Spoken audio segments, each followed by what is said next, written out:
كل جمعة في كل مساجد الأوقاف إلا من رحم الله وفهم، وأنا مسؤول عن هذا الكلام.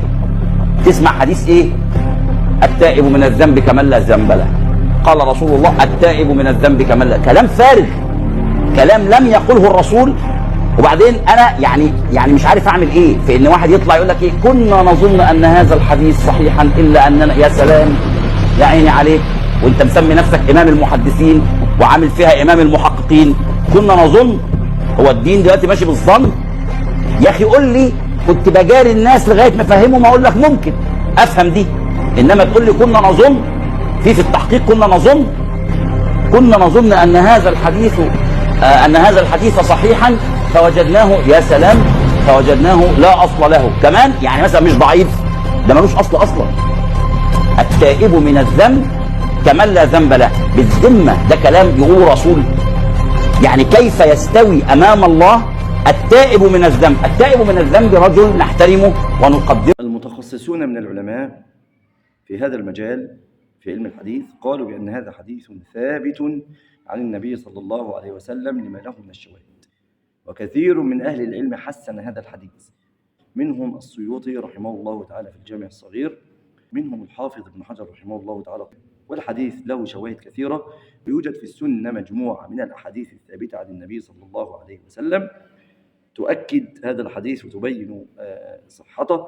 تؤكد هذا الحديث، منها حديث أذنب عبد ذنبا فقال اللهم اغفر لي ذنبي، فقال الله تعالى أذنب عبدي ذنبا فعلم أن له ربا يأخذ بالذنب ويغفر الذنب قد غفرت لعبدي. ومنها حديث إن الله تعالى يبسط يده بالليل يتوب مسيء النهار، ويبسط يده بالنهار يتوب مسيء الليل حتى تطلع الشمس من مغربه.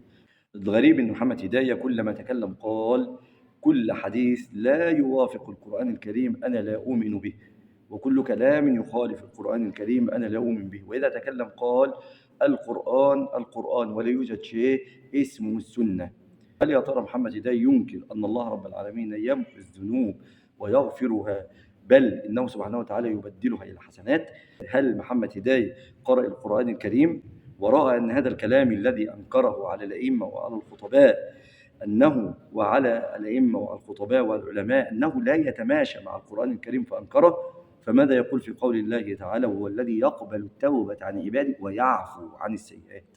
وماذا يقول في قول الله تعالى قل يا عبادي الذين أسرفوا على أنفسهم لا تقنطوا من رحمة الله إن الله يغفر الذنوب جميعا إنه الغفور الرحيم. فذكر الله تعالى أنه يغفر الذنوب جميعا، وإذا غفرها الله رب العالمين صارت في حكم المعدوم. الذنوب إذا غفرها الله رب العالمين صارت في حكم المعدوم، فصار التائب من الذنب كمن لا ذنب له. بل إن الله رب العالمين يبدل هذه السيئات إلى حسنات، ويبدل هذه الذنوب مهما كانت عظيمة ومهما كانت كبيرة بمنه وكرمه وفضله، يبدلها الله رب العالمين ويحولها الله رب العالمين إلى حسنات، كما قال الله تعالى والذين لا يدعون مع الله إلها آخر ولا يقتلون النفس التي حرم الله إلا بالحق ولا يزنون ومن يفعل ذلك يلقى أثاما يضاعف له العذاب يوم القيامة ويخلد فيه مهانا إلا من تاب وآمن وعمل عملا صالحا فأولئك يبدل الله سيئاتهم حسنات وكان الله غفورا رحيما.